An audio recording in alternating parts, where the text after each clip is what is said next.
আসসালামু আলাইকুম এভরিওয়ান। আশা করি সবাই আপনারা ভালো আছেন। আমি সিনথিয়া আজাদ। আমি এখন থেকে আদেল একাডেমিতে আপনাদের জন্য ক্লাস নিব। আর এই ক্লাসগুলো সম্পূর্ণ ফ্রি থাকবে আপনাদের জন্য। আর এই ক্লাসগুলো নেওয়ার জার্নিটা আমি হিন্দু ল এর ধারাবাহিক ক্লাস দিয়ে শুরু করছি। আপনারা হিন্দু ল এর জন্য এমডি আজিজুল হক স্যারের বইটা ফলো করতে পারেন। এটি একটি ইংলিশ ভার্সন বুক। আর হিন্দু লতে মুসলিম ল এর মতোই সোর্স, স্কুল এগুলো আছে। আমি ম্যারেজ দিয়ে আপাতত শুরু করছি। দেন আমরা সোর্স, স্কুল পরে আমরা কভার করে ফেলবো। যদিও আমি ক্লাসটি আগেই নিয়েছিলাম একবার, কিন্তু সাউন্ড সিস্টেমের প্রবলেমের কারণে ক্লাসটা আবার নিতে হচ্ছে। তো ফার্স্টে আমরা ডেফিনেশন দিয়ে ক্লাসটি শুরু করব। তো যেকোনো একটি প্রশ্নের ইমপ্রেশন, গুড ইমপ্রেশন ক্রিয়েট করতে ডেফিনেশন খুব দরকার। সো ফার্স্টে আমরা ডেফিনেশনগুলো জানবো। এখানে 3টা ডেফিনেশন আছে। According to Hindu dharma, marriage is viewed as a sacrament, not a contract. ওকে, এখানে ম্যারেজকে স্যাক্রামেন্ট হিসেবে দেখা হয়, নট এ কন্ট্রাক্ট। আমরা জানি যে একটা হিন্দু ম্যারেজে রিলিজিয়াস যে রিচুয়ালগুলো আছে এগুলো যদি সম্পূর্ণ হয়, মানে কমপ্লিট করা হয়, তখন ম্যারেজটা সলেমনাইজড হয়ে যায়। রেজিস্ট্রেশন খুব একটা ইম্প্যাক্ট ফেলে না। যদি রেজিস্ট্রেশন নাও করা হয় তাহলেও কিন্তু ম্যারেজটা ইনভ্যালিড হয় না। শুধু হিন্দু রিচুয়ালগুলো কমপ্লিট হলেই কিন্তু একটা ম্যারেজ মানে সলেমনাইজড হয়ে যায়, যা আপনারা সামনে দলিনানি ভার্সেস মানিশ কুমার আর চঞ্চল কেসটাতে দেখতে পাবেন। দেন হচ্ছে according to section 2 of the Hindu Marriage Registration Act, Hindu marriage means approved marriage solemnized among the followers of Hindu religion. যারা হিন্দু রিলিজিয়নটাকে ফলো করে তাদের অ্যাপ্রুভড ম্যারেজ হবে, মানে হিন্দু রিচুয়াল অনুযায়ী, এবং solemnness in accordance with their prevailing custom, এবং তাদের কাস্টমগুলোকে follow করা হবে হিন্দু শাস্ত্র মতে। এটা একটা। আর according to Tikait Manmohini versus Basanta Kumar case, marriage is more religious than secular character. এই যে আমরা ফার্স্টে দেখলাম যে ম্যারেজটাকে স্যাক্রামেন্ট হিসেবে দেখা হয়, নট এ কন্ট্রাক্ট। এখানে রিলিজিয়াস থিংগুলাকে, রিচুয়ালগুলোকে, কাস্টমগুলোকে বেশি প্রায়োরিটাইজ করা হয়েছে। The union is indissoluble. আমরা সাধারণত যা দেখি, হিন্দুদের থেকে মুসলিমদের ডিভোর্সের হারটা একটু বেশি, হিন্দুদের কম। কারণ হিন্দুরা মনে করে যে তাদের যে সম্পর্ক, তাদের যে ইউনিয়ন, এটা হচ্ছে ইনডিসলিবল। তারপর হচ্ছে for it is a union of flesh with flesh, bone with বন। যেমন হাড়ের সাথে মাংসের সম্পর্কিত, যেমন একদম সম্পর্কিত, আলাদা করা যায় না, ওই রকম। দেন আমরা দেখব ডেফিনেশনের কিছু কোর ওয়ার্ডস, কারণ আমরা শুধু এই মানে হিন্দু লতে তো শুধু একটাই কনসেপ্ট না, অনেকগুলা কনসেপ্ট আছে। তো সবগুলা মনে রাখার জন্য আমাদের কিছু কোর ওয়ার্ড দ্বারা মনে রাখতে হবে, না হলে আমরা ভুলে যাব। সো এই কোর ওয়ার্ডগুলোর মধ্যে আছে রিলিজিয়াস স্যাক্রামেন্ট, যা আমরা বারবার দেখতে পাবো। তারপর হচ্ছে হোলি ইউনিয়ন। তারপর হচ্ছে অ্যাকর্ডিং টু বেদাস। এখানে বেদাসটা হচ্ছে একটা সোর্স। তো ওই সোর্স অনুযায়ী ম্যারেজটা হচ্ছে union of flesh with flesh, bone with বন, যা আমরা ডেফিনেশনে দেখতে পেয়েছিলাম এই যে ওই কেসের মধ্যে। The union is indissoluble, for it is a union of flesh with flesh, bone with bone. Okay, next হচ্ছে ইনডিসলিবল আর necessarily religious rites for all Hindus. যে রিলিজিয়াস যে কাস্টমগুলো আছে সবগুলা ওদের ফলো করতে হবে। দেন হচ্ছে আমাদের essential requirements of valid marriage. একটা ভ্যালিড ম্যারেজ হওয়ার জন্য কিছু রিকোয়ারমেন্টস আছে, যে এই রিকোয়ারমেন্টগুলো ফুলফিল করলে একটা ম্যারেজ ভ্যালিড হবে, হিন্দু ম্যারেজ। যেমন আমরা মুসলিম ফ্যামিলিতে লতে ভ্যালিড ম্যারেজ, ভয়েড ম্যারেজ, তারপর হচ্ছে ইনভ্যালিড ম্যারেজ দেখতে পেয়েছিলাম, সেম ইররেগুলার ম্যারেজ এরকম। তো এসেনশিয়াল রিকোয়ারমেন্টস অফ ভ্যালিড ম্যারেজগুলো হচ্ছে only one husband at a time. একজন মহিলা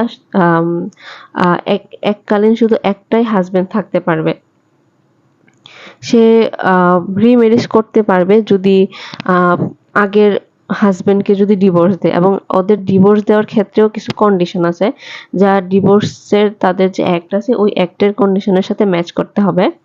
বা তার যদি হাজবেন্ড মারা যায় ওই ক্ষেত্রে সে রিম্যারেজ করতে পারে, কিন্তু হাজবেন্ড থাকাকালীন বা ডিভোর্স ছাড়া সে কিন্তু একসাথে 2 হাজবেন্ড থাকতে পারবে না। অনলি ওয়ান হাজবেন্ড এট এ টাইম, এককালীন শুধু একটাই হাজবেন্ড থাকতে পারবে। তারপর হচ্ছে ব্রাইডস ভার্জিনিটি নট এসেনশিয়াল। আমি জানি না এটাকে কেন এসেনশিয়াল করা হয়নি। আচ্ছা, ডিরেক্টরি টেক্সটগুলো হচ্ছে সেই বিষয়গুলো যেখানে এসেনশিয়াল রিকোয়ারমেন্টগুলোতে আছে, যেমন গার্ডিয়ানশিপ এন্ড কনসেন্ট, এগুলো এসেনশিয়াল রিকোয়ারমেন্টে আছে কিন্তু ফুলফিল করলে খুব একটা ইফেক্ট ফেলে না। কিন্তু ম্যান্ডেটরি টেক্সটগুলো হচ্ছে সেগুলা যেগুলো একদম কোর মানে এসেনশিয়াল। হ্যাঁ, যেমন বিবাহের 2টা স্টেপ আছে, সপ্তপদী, 7 পাকে ঘোরা, এবং হচ্ছে বিবাহমা, যেটা হচ্ছে ইনভোকেশন বিফোর ফায়ার। তো এই দুটো হচ্ছে একদম ম্যান্ডেটরি, এগুলো ফুলফিল না করলে মানে বিবাহটাই সম্পূর্ণ হয় না। তো এটা ফ্যাক্টম ভ্যালের যদি ডক্ট্রিনটা অ্যাপ্লাই করা হয় তবুও ম্যারেজটা পরে ভ্যালিড হওয়া সম্ভব না। গার্ডিয়ানশিপের ক্ষেত্রে যেটা সম্ভব অ্যাপ্লাই, মানে ফ্যাক্টম ভ্যালেট অ্যাপ্লাই করে। সো এগুলাই হচ্ছে essential requirement of valid marriage. তারপর হচ্ছে অ্যাপ্রুভ ফর্ম অফ ম্যারেজ। ওকে, এখানে অ্যাপ্রুভ ফর্ম অফ ম্যারেজ হচ্ছে ব্রাহ্মা, দাইবা, আরশা, প্রজাপতিয়া। আর হচ্ছে ডিসঅ্যাপ্রুভ ফর্ম অফ ম্যারেজ 4টা, গান্ধার্বা, আসরা, রাক্ষসা, পাইশাচা।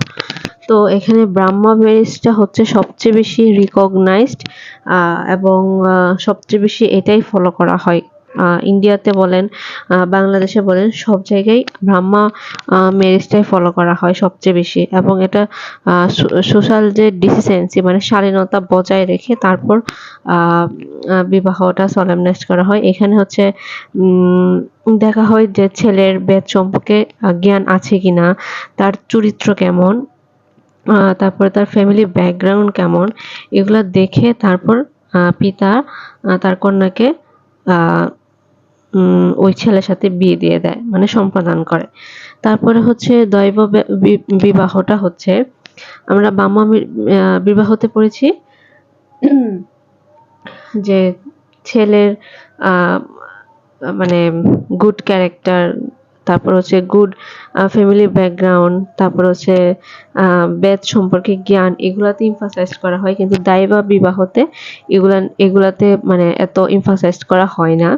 এখানে হচ্ছে আমরা পুরোহিত মশাই বলতে যা বুঝি, বা ধর্মযোজক, ওনাকে হচ্ছে পারিশ্রমিক মানে হচ্ছে দক্ষিণা এর দানের পরিবর্তে কন্যাকে সম্প্রদান করা হয়।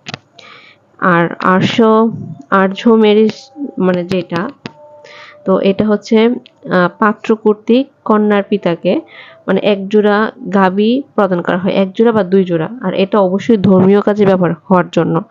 যদি ধর্মীয় কাজে ব্যবহার না করা হয় তাহলে কিন্তু এটা আর্য ম্যারেজ না। ওকে, আর প্রজাপত্য যে বিবাহ, ওইটা হচ্ছে অবিবাহিত পাত্র ওকে কন্যার পিতার নিকট প্রার্থনা করে যাতে তার কন্যাকে স্ত্রী রূপে গ্রহণ করা হয়, তার কন্যাকে যাতে স্ত্রী রূপে গ্রহণ করতে দেয়। এখানে হচ্ছে তার একটা কন্ডিশন আছে, এখানে পিতা তার মেয়েকে ছেলের সাথে বিয়ে দেয় হচ্ছে একটা কন্ডিশনের উপর, যাতে সে রিলিজিয়াস এবং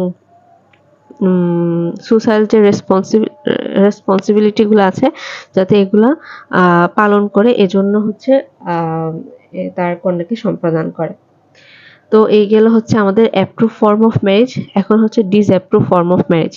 ডিসঅ্যাপ্রুভ ফর্ম অফ ম্যারেজের মধ্যে ফার্স্টে হচ্ছে গান্ধার্বা ম্যারেজ। গান্ধার্বা ম্যারেজ হচ্ছে is more like love marriage. হ্যাঁ, এখানে ব্রাইড আর হচ্ছে ব্রাইডগ্রুম এই দুজন হচ্ছে মানে বিয়ে করে with their own consent each other. হ্যাঁ, but without the knowledge of their parents, মানে প্যারেন্টসের কোনো কনসেন্ট ছাড়া তারা বিয়ে করে। আচ্ছা, যা আমি আগেও বলেছি যে এই ম্যারেজটা হচ্ছে কাইন্ড অফ লাভ ম্যারেজের মতো বর্তমান জেনারেশনের সাথে তুলনা করলে it is not considered as a right kind of marriage. হ্যাঁ, যেহেতু এখানে বা মানে প্যারেন্টসের উইল কনসেন্ট নেওয়া হয়নি। তো জামার উপরে মানে এসেনশিয়ালে পড়েছিলাম রিকোয়ারমেন্টে গার্ডিয়ানশিপ অ্যান্ড কনসেন্টের কথা, তো এটা এখানে নেই। তো এই কারণে এটা ডিসঅ্যাপ্রুভ ফর্ম অফ ম্যারেজ। দেন হচ্ছে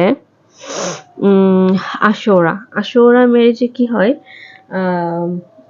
এখানে হচ্ছে পিতা কন্যাকে মানে মূল্যের বিনিময়ে বরের নিকট প্রদান করে। হ্যাঁ, মূল্যের বিনিময়ে প্রদান করে, এটাকে বলা হয় শুল্ক, টাকার বিনিময়ে। বিষয়টা কিছু মানে ইয়ে হচ্ছে বিক্রি করে দেওয়া। তারপর হচ্ছে রাক্ষসা ম্যারেজটা হচ্ছে নারীকে মানে জোরপূর্বক উঠিয়ে নিয়ে বিয়ে করা। হ্যাঁ, তার কোনো কনসেন্ট নেওয়া হয় না।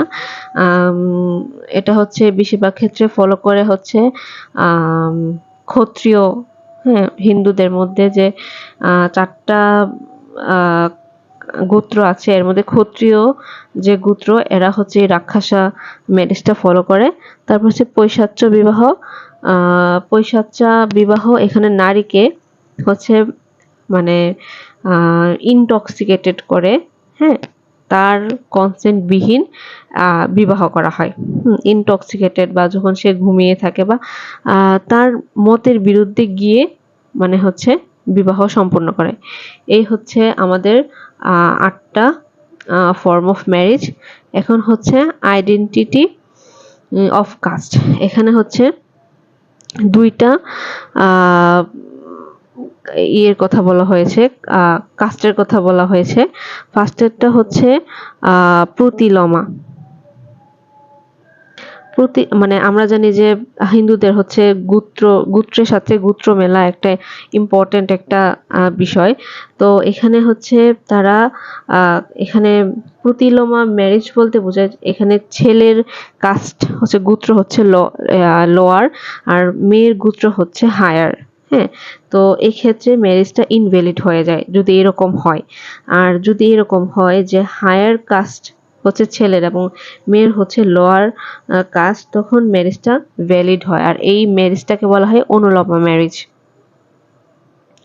নেক্সট আমরা দেখব Hindu marriage, the Hindu marriage act of 1955 section 5। এখানে হচ্ছে কিছু কন্ডিশন দেওয়া হিন্দু ম্যারেজের জন্য। এই কন্ডিশনগুলো ফুলফিল করলে ম্যারেজটা সলেমনাইজড হয়। আচ্ছা, এখানে A marriage may be solemnized between any two Hindus. অবশ্যই ওনারা হচ্ছে হিন্দু সম্প্রদায়ের হতে হবে, দুইজনই হিন্দু সম্প্রদায়ের হতে হবে। আর এখানে কিছু কন্ডিশন, এই কন্ডিশনগুলো হচ্ছে ফার্স্টে হচ্ছে মানে আমরা এসেনশিয়াল রিকোয়ারমেন্টে যেমন পড়েছি এট এ টাইম একজনই থাকতে হবে, তারপরে সেকেন্ড হচ্ছে at the time of marriage neither party মানে ইনক্যাপাবল যাতে না থাকে, মানে তারা যাতে সাউন্ড মাইন্ডেড থাকে। এখন এখানে অনেকগুলা মানে বিষয় আছে যা কনসিডার করতে হবে। মানে যদি তার মানে ইনসেনিটির মানে আনসাউন্ড মাইন্ডের যদি এরকম হয়, নেচারটা যদি এরকম হয় যে ব্রাইড বুঝতে পারছে যে এসেনশিয়াল সেরিমনিস অফ ম্যারেজগুলা কি মানে কি তখন হচ্ছে সে এলিজেবল, ম্যারেজের জন্য এলিজেবল আর ম্যারেজটা ভ্যালিড। কিন্তু যদি সে তার একদমই সেন্স না থাকে, হ্যাঁ, তার একদমই সেন্স না থাকে, তার নিজের কনসেন্ট না থাকে, তখন হচ্ছে ম্যারেজটা আবার ভ্যালিড না। তো এখানে এই বিষয়গুলো কনসিডার করতে হবে। আবার বিয়ের পরে যদি বিয়ের সময় সে ঠিক ছিল কিন্তু বিয়ের পরে যদি সে আনসাউন্ড মাইন্ডের হয়ে যায়, তখন কিন্তু ম্যারেজটা ভ্যালিড থাকছে। কিন্তু ইন্ডিয়াতে আমাদের এখানে যেমন ম্যারেজটা ভ্যালিড ভয়েড এরকম হয়ে যায়, কিন্তু ইন্ডিয়াতে হচ্ছে ম্যারেজ অ্যাক্ট 1955 এর সেকশন 12 ওরা হচ্ছে ফলো করে। এখানে তারা ম্যারেজটাকে ভয়েডেবল করে দেয়। ম্যারেজের সময় যদি কোনো একটা পার্টি যদি আনসাউন্ড মাইন্ডের হয়, তখন তারা ম্যারেজটাকে ভয়েডেবল রাখে। একদম ভ্যালিড বা ওয়াইড করে দেয় না, তারা জিনিসটাকে ওয়াইডেবল রাখে। ওকে, তো 3 নাম্বার হচ্ছে এমন কোনো রোগে যদি মানে এমন কোনো রোগ যদি থাকে যা ইফেক্ট করে আনাদার পার্টিকে, তখন তারা বিয়ে করতে পারবে না। তারপর হচ্ছে 4 নাম্বার হচ্ছে একটা তারা বয়সের একটা লিমিটেশন দিয়ে দিয়েছে। ছেলের বয়স অবশ্যই 21 বছর হতে হবে এবং মেয়ের বয়স 18 বছর হতে হবে ম্যারেজের সময়। 5 নাম্বার হচ্ছে প্রহিবিটেড ডিগ্রি। প্রহিবিটেড ডিগ্রিতে আছে, হ্যাঁ, এরকম কাউকে বিয়ে করা যাবে না। এখন প্রহিবিটেড ডিগ্রি কোনগুলা? প্রহিবিটেড ডিগ্রি হচ্ছে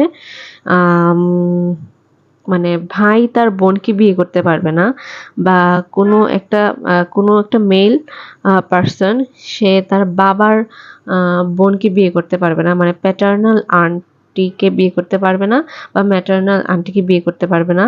মানে এখানে হচ্ছে ব্লাড রিলেশনশিপ আছে, হ্যাঁ, এগুলা শপিন্দাস বলা হয়। তো এগুলো হচ্ছে প্রহিবিটেড ডিগ্রি। এই প্রহিবিটেড ডিগ্রিগুলাতে মানে থাকলে তখন হচ্ছে সে বিয়ে করতে পারবে না। আর এই যে আমি প্রহিবিটেড ডিগ্রির কথা বললাম, এখানে তারা বিয়ে করতে পারবে না, ঠিক আছে, কিন্তু এগুলো যদি মানে কোনো একটা পার্টির যদি আবার মানে কাস্টম দ্বারা যদি অনুমোদন থাকে, মানে কাস্টমে আছে, হ্যাঁ, তখন আবার তারা প্রহিবিটেড ডিগ্রির কাউকেও বিয়ে করতে পারবে। এটা হচ্ছে তাদের হচ্ছে কাস্টমের উপর নির্ভর করছে যে তারা বিয়ে করতে পারবে কি পারবে না। মানে হিন্দু লতে কাস্টমটাকে মানে লর থেকে বেশি মানে প্রায়োরিটি দেওয়া হয়, হ্যাঁ, তাদের কাস্টম হচ্ছে তাদের ফার্স্ট প্রায়োরিটি, তারা কাস্টমটাই সবচেয়ে বেশি ফলো করে। তারপর হচ্ছে পারফরমেন্স অফ ম্যারেজ সেরিমনিস। এখানে হচ্ছে একদম প্রতিটা হিন্দু ম্যারেজেরই একদম কোর এসেনশিয়াল রিকোয়ারমেন্ট হচ্ছে invocation before sacred fire or বিবাহমা আর সপ্তবাদী। তারা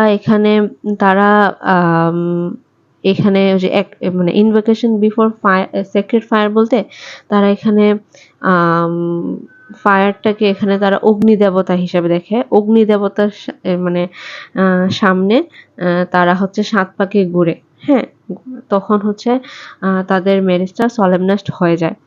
এই দুইটা বাদে কিন্তু ম্যারেজ সলেমনাইজড হয় না। তো অবশ্যই এই দুইটা ফলো করতে হবে।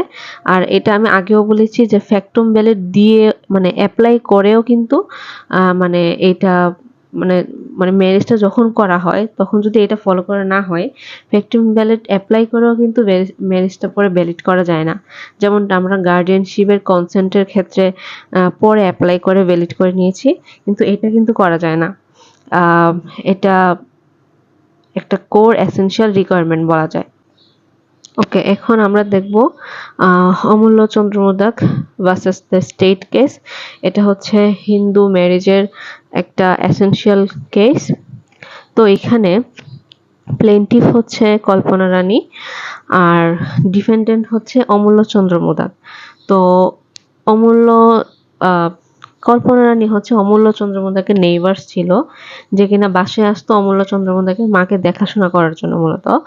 তো ওই সময় অমূল্য চন্দ্র মোদক তাকে বিয়ের প্রপোজাল দেয় এবং সেটা অ্যাকসেপ্ট করার পর তারা শুধু মালা বদল করে, হ্যাঁ, কোনো ফর্মাল বিয়ের কোনো সেরিমনি করে নাই, তারা শুধু মালা বদল করেছিল এবং এটাকে কল্পনা রানী রিয়েল বিয়ে ভেবে মনে করে অমূল্য চন্দ্র মোদকের সাথে তার ফিজিক্যাল ইন্টারকোর্স করে এবং বাচ্চা কনসিভ করে। তখন অমূল্য চন্দ্র মোদক মানে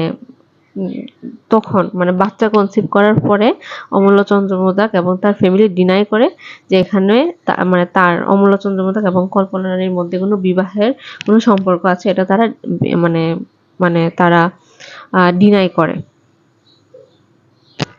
তো এখানে হচ্ছে কল্পনা রানী মানে ফাইল করে হচ্ছে কমপ্লেইন ফাইল করে অমূল্য চন্দ্র মোদকের এগেইনস্ট এবং সে কনভিক্টেড হয় 493, হ্যাঁ, 493 সেকশন, পেনাল কোডের 493 সেকশন অনুযায়ী। এবং এটা হচ্ছে 493 সেকশনে আছে যে কোনো পুরুষ কর্তৃক প্রতারণামূলকভাবে আইনক বিবাহের বিশ্বাসে পরিচিত করে স্বামী স্ত্রী রূপে সহবাস। হ্যাঁ, তো এর দ্বারা সে 493 এর আন্ডারে কনভিক্টেড হয়। এখন আমরা জানি যে এখানে ইস্যু হচ্ছে যে whether their marriage is valid under Hindu law. তো আমরা পারফরমেন্স অফ ম্যারেজে পড়েছি। হ্যাঁ, এই দুইটা কোর এসেনশিয়াল রিকোয়ারমেন্ট যদি ফুলফিল না হয়, মানে invocation before the sacred fire, তারপর হচ্ছে সপ্তপাদী, এই দুইটা যদি ফুলফিল না হয় তাহলে বিবাহ সম্পূর্ণ হবে না। এই দুইটা ম্যান্ডেটরি। তো এখানে অমূল্যচন্দ্র মোদাকে যেহেতু এই দুইটার একটাও ফুলফিল করা হয়নি, শুধু মালা বদল করা হয়েছে, কোনো ফর্মাল কোনো ম্যারেজ সেরেমনি ছিল না, সো এখানে তাদের বিয়ে সলেমনাইজড হয়নি। সো তাদের মধ্যে কোনো বৈবাহিক কোনো সম্পর্ক নেই। এটা হচ্ছে অমূল্যচন্দ্র মোদক ভার্সেস স্টেট কেসের জাজমেন্ট। তারপর হচ্ছে আচ্ছা, এই কেসটা যদি আপনারা বিস্তারিত পড়তে চান তো আদিল একাডেমি পেজে নক দিবেন, আমার কাছে কেসটা আছে, তো তখন আমি দিয়ে দিব। সেকেন্ড যে কেস সেটা হচ্ছে ডলি রানী ভার্সেস মানস কুমার চঞ্চল কেস।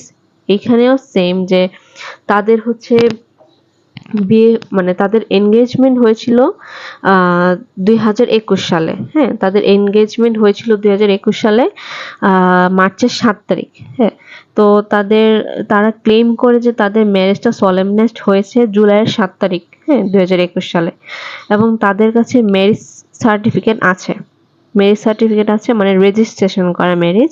কিন্তু তাদের কোনো যে ম্যারেজ, মানে তাদের মানে সেরিমনি যেগুলো আছে, যেগুলো আছে হিন্দু রিচুয়ালগুলা, সেই মোতাবেক তাদের বিবাহ মানে সলেমনাইজড হয়নি। তাদের শুধু রেজিস্ট্রেশন আছে, সার্টিফিকেট আছে যে তাদের মধ্যে একটা সম্পর্ক আছে, বিবাহ সম্পর্ক আছে, এটা শুধু তাদের সার্টিফিকেট আছে, কিন্তু তাদের কোনো তাদের তাদের তাদের বিয়েতে কোনো রিচুয়াল ফলো করা হয়নি, হিন্দু রিচুয়াল ফলো করা হয়নি। হ্যাঁ, তো এইখানেও সেম, এখানেও হচ্ছে যেহেতু এইখানে পারফরমেন্স অফ ম্যারেজের সেরিমনি, এই দুইটা কোর এসেনশিয়াল রিকোয়ারমেন্ট ফলো করা হয়নি। শুধু রেজিস্ট্রেশন সার্টিফিকেট থাকলে হ্যাঁ একটা ম্যারেজ ভ্যালিড হয় না। ম্যারেজ ভ্যালিড হওয়ার জন্য এই দুইটা অবশ্যই লাগবে। তো আমরা ডলি রানী ভার্সেস মানস কুমার চঞ্চল কেসও বলতে পারি যে তাদের ম্যারেজটা ভ্যালিড না। হ্যাঁ, রেজিস্ট্রেশন থাকলেও ম্যারেজটা ভ্যালিড হিসাবে আমরা ধরে নিতে পারছি না। এখন আমরা দেখব হিন্দু ম্যারেজ রেজিস্ট্রেশন অ্যাক্ট 2012। এখানে সেকশন 3-তে বলা হয়েছে যে অন্য কোনো আইন, প্রথা বা রীতিনীতিতে যাহা কিছুই থাকুক না কেন, হিন্দু বিবাহের দালালিক প্রমাণ সুরক্ষার উদ্দেশ্যে হিন্দু বিবাহ বিধি দ্বারা নির্ধারিত পদ্ধতিতে নিবন্ধন করা যাইবে। মানে বিবাহ যে কমপ্লিট হয়েছে, মানে এর দালিলিক প্রমাণের জন্য। আর এটা কেন দরকার? এটা দরকার কারণ হচ্ছে এর একটা গ্রেট এভিডেন্টারি একটা ভ্যালু আছে। এর কারণ হচ্ছে এখানে এই মানে কাস্টাডি অফ চিলড্রেন, তারপরে রাইট অফ চিলড্রেন, হ্যাঁ, তারপরে ইনহেরিটেন্স, ডিভোর্সের পরে চিলড্রেনের গার্ডিয়ানশিপ কে নিবে, এসবের ক্ষেত্রে বিয়ের দালালিক প্রমাণটা থাকা দরকার। এগুলা ক্লেম করার ক্ষেত্রে এগুলা দরকার। তো এই জন্য হচ্ছে রেজিস্ট্রেশন করা প্রয়োজন। আর 3-2-তে বলেছে, সেকশন 3-এর 2 নাম্বার ক্লজে বলা হয়েছে যদি মানে রেজিস্ট্রেশন নাও করা হয়, যদি শুধু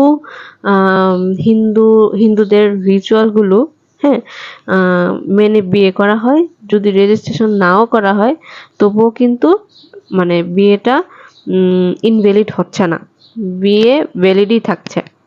জাস্ট শুধু দালালিক প্রমাণের জন্য হ্যাঁ, যাতে বিয়ে যাতে প্রমাণ সুরক্ষার জন্য জাস্ট এই রেজিস্ট্রেশন। হ্যাঁ, এর কোনো মানে ওই রকম এই পারফরমেন্স অফ ম্যারেজ সেরেমনিজ এর মতো মানে এখানে কোনো প্রায়োরিটি দেয় নাই। মানে বাংলাদেশে হচ্ছে ইটস নট কম্পালসারি রেজিস্ট্রেশন করা। আচ্ছা, সেকশন 4 এ বলা হয়েছে যে সরকার, হ্যাঁ, হিন্দু বিবাহ নিবন্ধনের উদ্দেশ্যে সিটি কর্পোরেশন এলাকাগুলোতে ও প্রতিটি উপজেলায় একজন ব্যক্তিকে হিন্দু বিবাহ নিবন্ধক হিসেবে নিয়োগদান করবে। হিন্দু বিবাহের যে রেজিস্ট্রেশন করে দিবে তাকে সরকার সিটি কর্পোরেশন এলাকাগুলোতে মানে নিয়োগ দিবে এবং উপজেলাগুলোতে। এখন যাকে নিয়োগ দিবে তার তো কিছু যোগ্যতা থাকতে হবে। এই যোগ্যতাগুলো সেকশন 4 এর 3 নম্বর ক্লোজে বলা হয়েছে যে সরকার কর্তৃক স্বীকৃত বোর্ড থেকে এইচএসসি পরীক্ষা উত্তীর্ণ হতে হবে, কমপক্ষে তার বয়সটা থাকতে হবে 25 থেকে 50 এর ভিতরে এবং সংশ্লিষ্ট এলাকার বাসিন্দা হতে হবে। মানে যে মানে উপজেলায় বা সিটি কর্পোরেশনের তাকে নিয়োগ দেওয়া হচ্ছে তার বাসিন্দা হতে হবে এবং হিন্দু সনাতন ধর্মাবলম্বী হতে হবে। এই যে এই সেকশন 4 এর 3 নম্বর ক্লোজের এইটা কিন্তু 11তম বিজিএস এর প্রিলিমিনারিতে এসেছে যে হিন্দু বিবাহ নিবন্ধন আইন 2012 ধারার বিধান অনুসারে নিবন্ধক হিসেবে সরকার, এখানে অনেকগুলো অপশন আছে। এর মধ্যে গ নাম্বার অপশন হচ্ছে শুধু হিন্দু ব্যক্তিকে নিয়োগ করতে পারবে। হ্যাঁ, এটা হচ্ছে আনসার। তো 4 এর 3 অনুযায়ী হিন্দু সনাতন ধর্মাবলম্বী হতে হবে। ওকে, আর সেকশন 5 এ বলা হয়েছে অন্য কোনো আইনে যাহাই কিছু থাকুক না কেন, এখানে হচ্ছে বয়সটাকে প্রায়োরিটি দেওয়া হয়েছে। এই যে নিবন্ধন করার ক্ষেত্রে ছেলের বয়স 21 বছর থাকতে হবে এবং মেয়ের বয়স 18 থাকতে হবে। এখন মনে করেন বিবাহ সম্পূর্ণ হয়েছে, যখন বিবাহ সম্পূর্ণ হয়েছে তখন মেয়ের বয়স হচ্ছে 15 বা 16 বা 17, হ্যাঁ 18 হয় না, তখন কিন্তু নিবন্ধন করা যাবে না। বিয়ে যদি সলেমনেস্ট হয়েও যায় নিবন্ধন কিন্তু করা যাবে না। নিবন্ধন করা যাবে যখন বয়সটা 18 হবে। ছেলের বয়স 21 এবং মেয়ের বয়স যখন 18 হয়ে যাবে তখন হিন্দু ম্যারেজ রেজিস্ট্রেশন অ্যাক্টের আন্ডারে বিয়ে নিবন্ধন করা যাবে। তো এই হচ্ছে হিন্দু ম্যারেজের বিস্তারিত আলোচনা। আজকে এই পর্যন্তই। কেউ কোনো কোয়েরিজ থাকলে আপনারা আদেল একাডেমি পেজে ইনবক্স করবেন। ধন্যবাদ সবাইকে।